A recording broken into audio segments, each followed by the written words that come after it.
നീ സഹിപ്പാനുള്ളത് പേടിക്കേണ്ട, നിങ്ങളെ പരീക്ഷിക്കേണ്ടതിന് പിശാച് നിങ്ങളിൽ ചിലരെ തടവിലാക്കുവാൻ പോകുന്നു.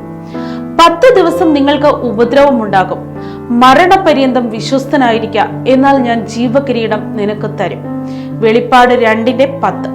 നമ്മുടെ ജീവിതത്തിൽ പലപ്പോഴും മുന്നിലുള്ള സംഭവങ്ങൾ അറിയാതെ പോകുന്ന ഘട്ടങ്ങൾ ഉണ്ടാകാം.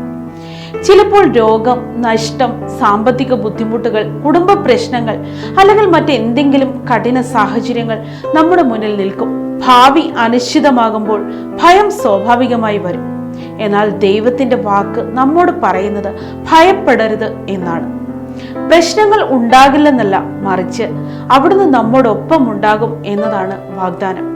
നമ്മൾ പ്രതിസന്ധികളിൽ കൂടി സഞ്ചരിക്കുമ്പോൾ അവിടുന്ന് നമ്മെ സംരക്ഷിക്കുകയും കരുത്ത് നൽകുകയും ചെയ്യും എന്ന് യെശയ്യാവ് 43:2 പറയുന്നു.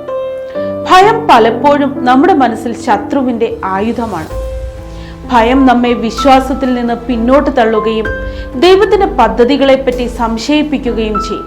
പക്ഷെ വിശ്വാസം നമ്മെ ദൈവത്തിന്റെ വാഗ്ദാനങ്ങളിലേക്ക് വീണ്ടും തിരിച്ചു കൊണ്ടുവരും. നാളെ എന്ത് സംഭവിക്കുമെന്ന് അറിയാത്തപ്പോഴും ദൈവത്തെ അറിയുന്ന ആത്മവിശ്വാസത്തിൽ ജീവിക്കുക. നമ്മുടെ ഭാവിയെക്കുറിച്ചോർത്ത് നാം അസ്വസ്ഥരായിരിക്കാം, പക്ഷെ ദൈവത്തിന്റെ കയ്യിൽ നമ്മുടെ ഭാവി സുരക്ഷിതമാണ്. ദൈവം നമ്മെ അനുഗ്രഹിക്കട്ടെ.